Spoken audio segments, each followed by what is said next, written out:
strikes me that one of the tragedies in the United States today is the lack of alternative vision.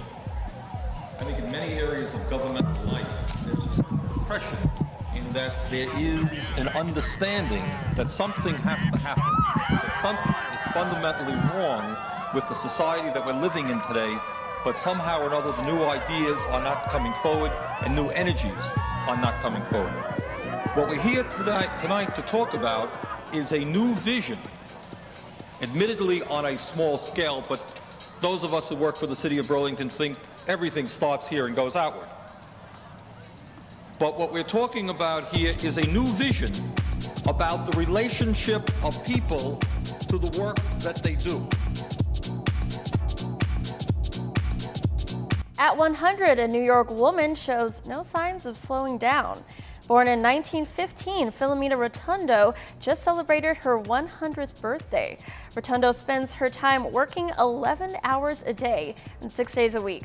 The Buffalo resident works at a college laundry shop, dry cleaning and washing clothes. She believes 75 is a good age to retire only if health demands it.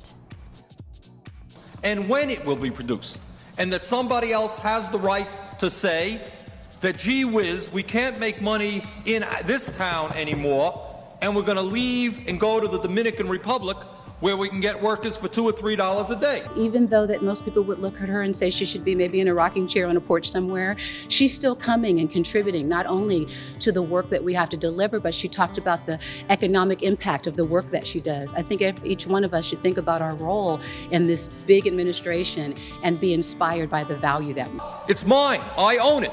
I will do as I please. She's 100 years old and she's still coming. I think she's just representative of the sacrifice and the commitment of the essential workers, not only for the state of California, but all the essential workers around the state. So the revolution wasn't televised in the 60s. Is it going to be televised in the 90s? Well, you know, the catchphrase, what that was all about, the revolution will not be televised, that was about the fact that the first change that takes place is in your mind. You have to change your mind before you change the way you live and the way you move.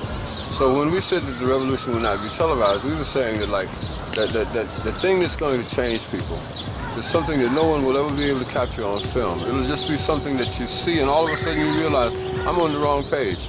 Or I'm on the right page, but I'm on the wrong note. And I've got to get in sync with everyone else to understand what's happening in this country. What else is it but class?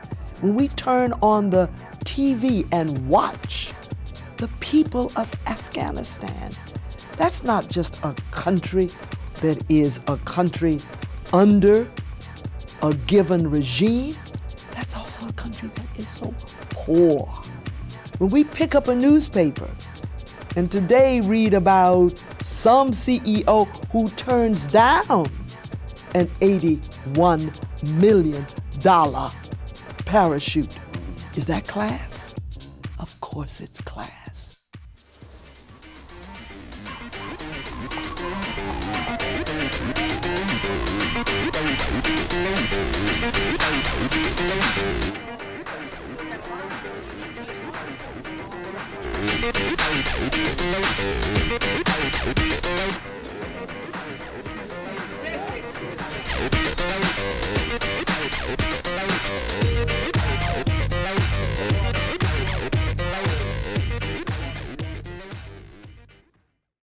What exactly is a class war, and why does it feel like we're living through one right now? Let's talk about it. In the Communist Manifesto, Karl Marx wrote, "The history of all hitherto existing society is the history of class struggle." He argued that societies are divided into two main classes: the bourgeoisie, who own the means of production, and the proletariat, who must sell their labor to survive.